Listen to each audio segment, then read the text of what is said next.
चलिए जी बच्चों, आप सभी का स्वागत है गुरु कृपा क्लासेस में। और सुबह की क्लास में हम लोगों ने एक्सरसाइज 10.2 क्वेश्चन नंबर 1 कर लिया था।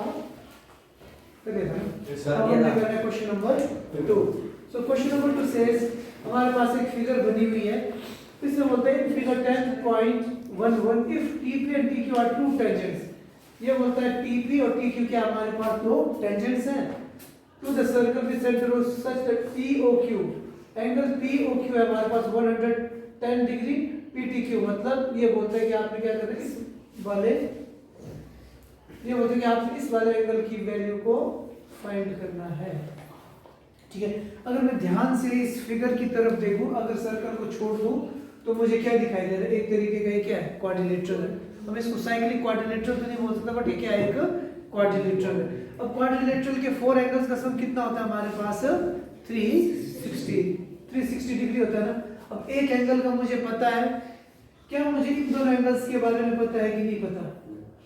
अगर आप लोगों को सुबह की थ्योरम याद है सर पता है तो कितना? यस, बिल्कुल सही। ये वाला एंगल कितना हो जाएगा बच्चों हमारे पास? 90 डिग्री का।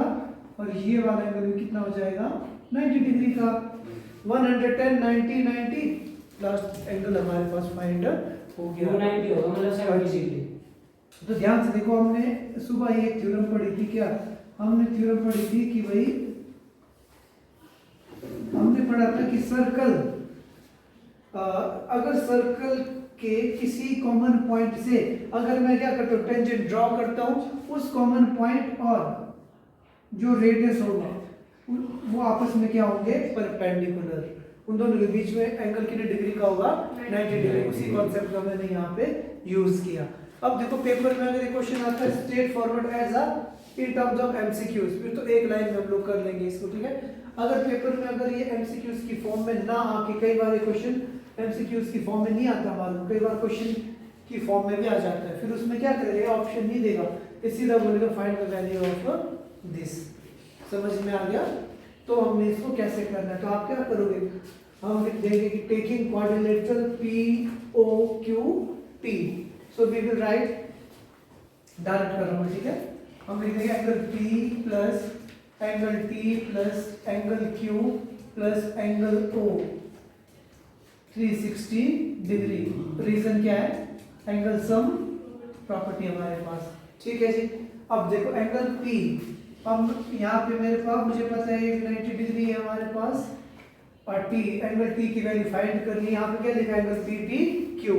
अगर मैं T लिखूँ या PTQ, अब मैं इसको ट्रीट कैसे कर रहा हूँ? सिंपल, हम देख रहे हैं इसको MCQs की तरह। ठीक है, अगर उसमें लिखना आप प्रॉपर लिख भी सकते हो, PTQ भी है ना।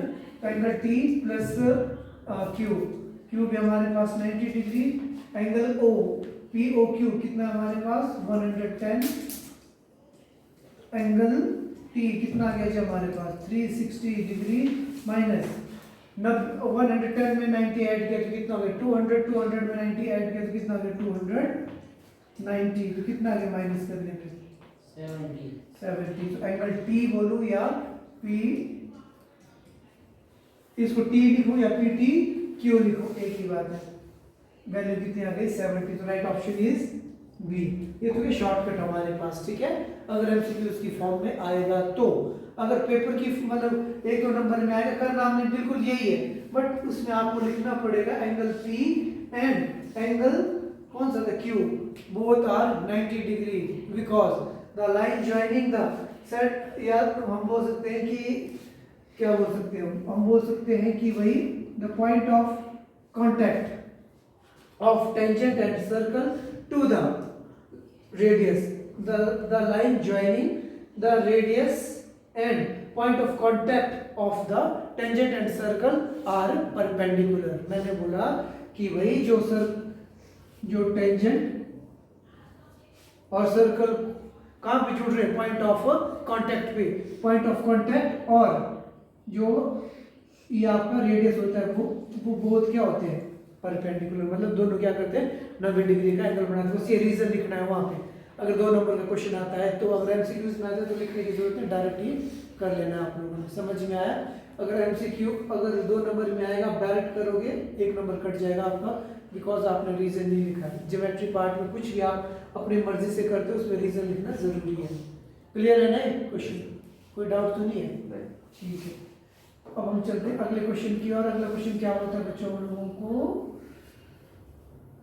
Question number 3। Question number 3 says if tangent PAPV from a point P to the circle with center O are inclined to each other at angle of 80 degree, find the angle POA। अब ध्यान से सुनना, अभी क्या बोल रहा है हम लोगों को? ये एक हमारे पास क्या है, सर्कल है। इसने बोला इफ टू टेंजेंट्स PAPV। अब यहाँ पे जैसे क्या होगा, मेरे पास कोई एक पॉइंट होगा बाहर,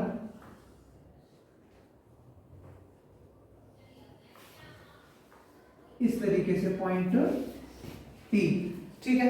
इसने बोला, इसको दे दिया मैंने A पॉइंट, इसको दे दिया मैंने B पॉइंट, ठीक है जी।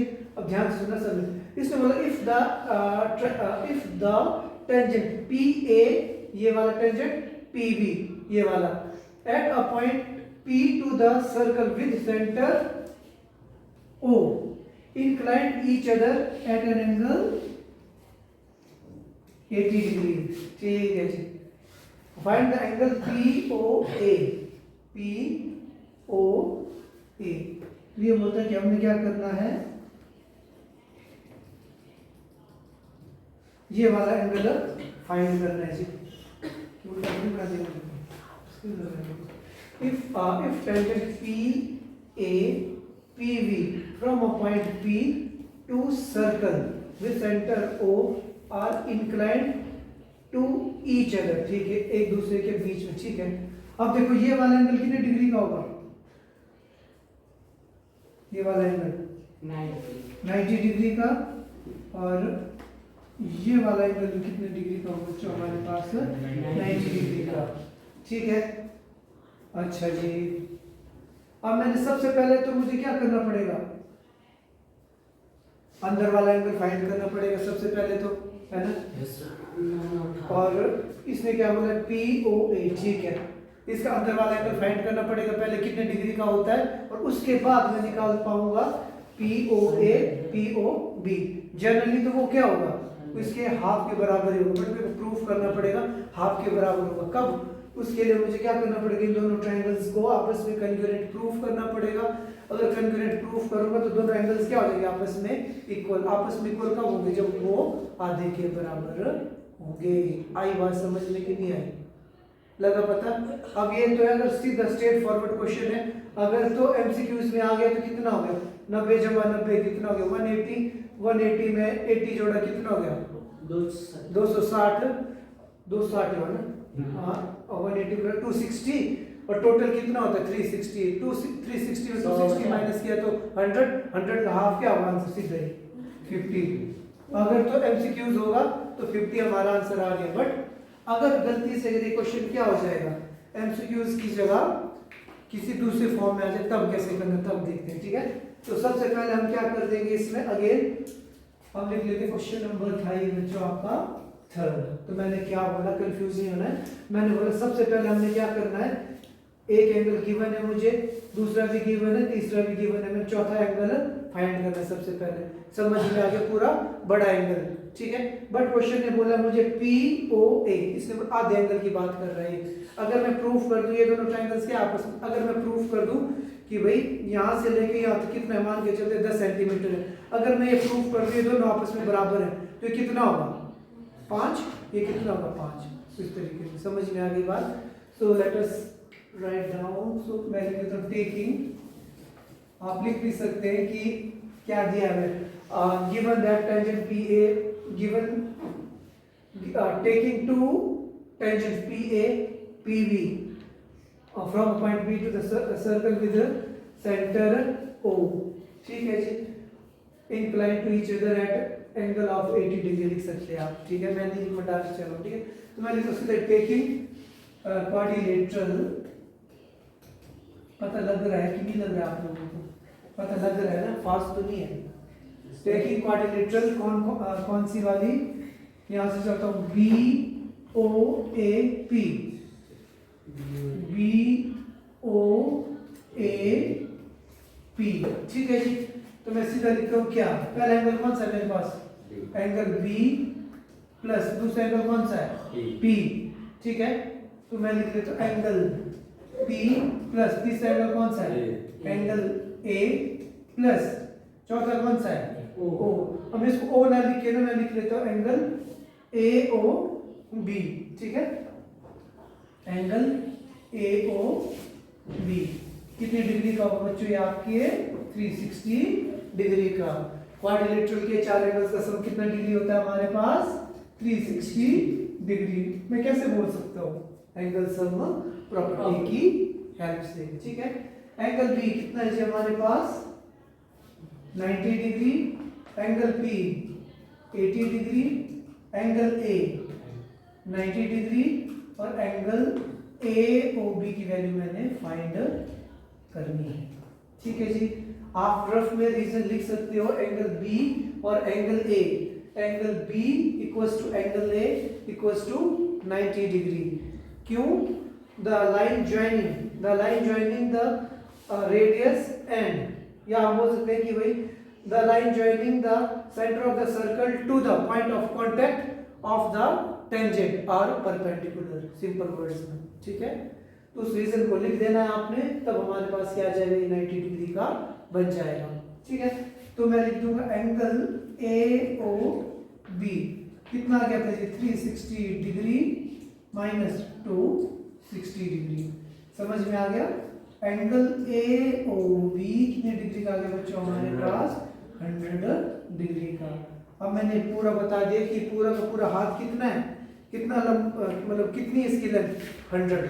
अगर मैं प्रूफ, अब इसने पूछा कि ये वाला हाथ कितना लंबा है मेरा, टोटल तो 100 है, ये वाला हाथ कितना लंबा, अगर मैं प्रूफ कर दूं ये दोनों आपस में क्या होंगे, बराबर इक्वल होंगे, तो इसका मतलब क्या होगा, 50-50। समझ में आ गई बात। अब मैंने क्या करना है, इन दोनों ट्रायंगल्स को कन्ग्रुएंट प्रूफ करना है। तो मैं कैसे करूंगा, ध्यान से देखना। हाँ, एक और चीज थ्योरी में बताना भूल गया आप लोगों को, सर्कल के बाहर अगर कोई एक पॉइंट हम लेते हैं, ध्यान से सुनना सब, सर्कल के बाहर अगर मैं कोई एक पॉइंट लेता हूं और उस पॉइंट से अगर सर्कल पे मैं क्या करता हूं, दो टेंजेंट ड्रॉ करता हूं, तो हमेशा उन दोनों टेंजेंट की लेंथ क्या होगी, दे आर इक्विडिस्टेंस। कहने का मतलब, सर्कल के बाहर अगर कोई एक पॉइंट होता है, उस पॉइंट से अगर मैं सर्कल के ऊपर दो टेंजेंट ड्रॉ करता हूं, तो दोनों के दोनों टेंजेंट्स की लेंथ क्या होगी, बराबर होगी। दोनों कैसे होते हैं, आपस में इक्वल होते हैं। समझ में आया। तो इसका मतलब अगर मैं ट्रायंगल कौन सी पकड़ लूं, P B O, P A O. अब देखो दोनों ट्रायंगल्स कैसी है, अगर 90 डिग्री का एंगल बन रहा है तो both are right angle triangle. जब कभी भी दो राइट एंगल ट्रायंगल को हमें क्या करना होता है, कन्ग्रुएंट प्रूफ करना होता है, तो हम कौन से कन्ग्रुएंसी रूल का यूज करते हैं, याद है किसी को। अगर हमारे पास दो राइट एंगल ट्रायंगल दी हो, तो उसको अगर मैंने कन्ग्रुएंट प्रूफ करना होगा, तो राइट एंगल ट्रायंगल के लिए बेसिकली कौन से कन्ग्रुएंसी रूल का यूज करते हैं,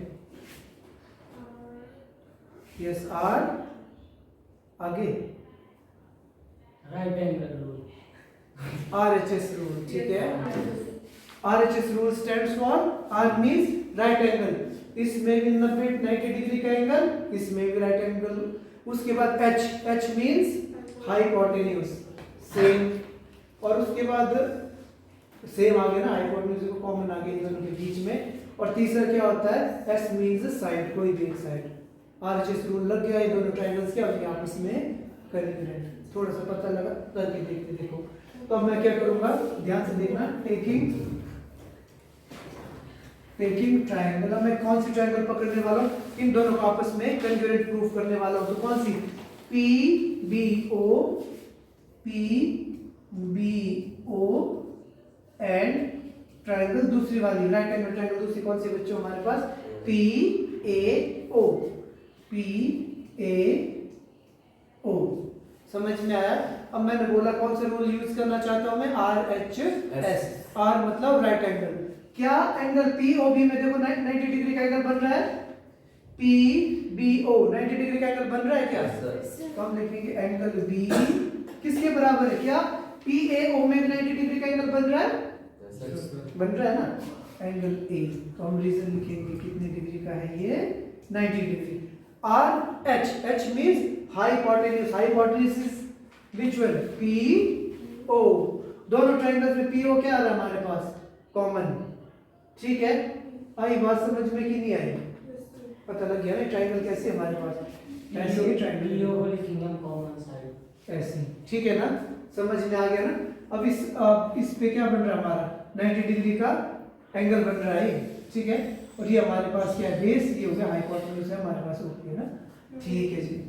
तो क्या बना जी हमारे पास, ओपी इधर भी है, ओपी उधर भी है, तो क्यों है भाई इक्वल, तो इसका रीजन हम लिखेंगे, तो रीजन क्या लिखूंगा मैं इसका, क्या लिखूंगा, कॉमन साइड, भूल गया आप लोगों ने, आर एच एस, कोई भी एक साइड, राइट एंगल भी हो गया, हाइपोटेन्यूज भी होगी, कोई एक साइड, कोई एक साइड मींस पी बी और P A, P B equals to P A. अब रीजन लिखना पड़ेगा क्यों इक्वल है, तो हम लिखेंगे, क्या लिखेंगे, टू टेंजेंट्स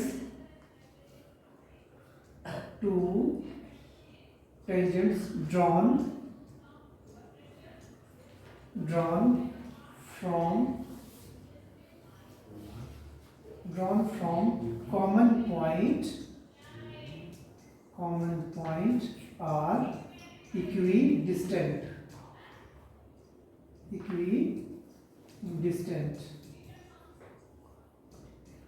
मैंने बोला अगर दो टेंजेंट जो है अगर कॉमन पॉइंट से ड्रॉ किए जाते हैं तो वो क्या होता है, इक्विडिस्टेंट, मतलब उन दोनों का डिस्टेंस क्या होता है, सेम, डिस्टेंस सेम है तो लेंथ भी क्या होगी, सेम। यहाँ तक समझ में आया आप लोगों को कि नहीं आया, आ गया, ठीक है। अब हमने क्या करना है, थोड़ा सा काम करते हैं आगे की ओर।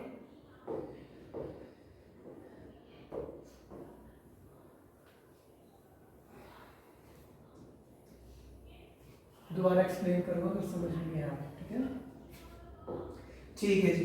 अब देखो मैंने बोला कि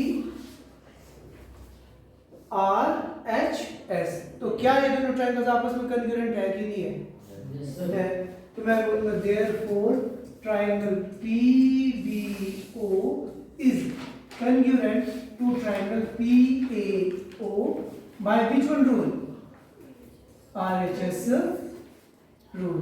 अच्छा जी, अगर दो ट्रायंगल्स आपस में कॉन्ग्रुएंट हो तो क्या उनके कॉरेस्पॉन्डिंग पार्ट्स इक्वल होते हैं कि नहीं होते हैं, होते हैं। तो इसका मतलब अगर ये वाला एंगल इसके बराबर, ये वाला एंगल इसके बराबर, तो ये दोनों बचे हुए एंगल में क्या होंगे, आपस में इक्वल होंगे। तो it means angle POB must be equal to angle POA।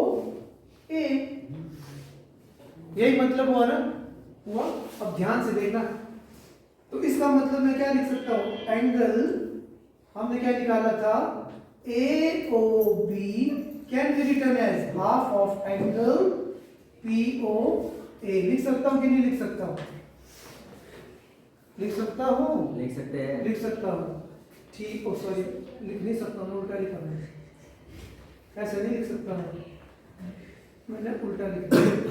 मैं लिख सकता हूं एंगल POA किसके बराबर होगा, हाफ ऑफ एंगल AOB के बराबर। तो ये किसके बराबर था, 100 डिग्री के, 100 का आधा कितना हो गया, 50, दैट्स इट। तो यही हमने प्रूफ करना था, समझ में आया कि नहीं आया, इतना सा काम था।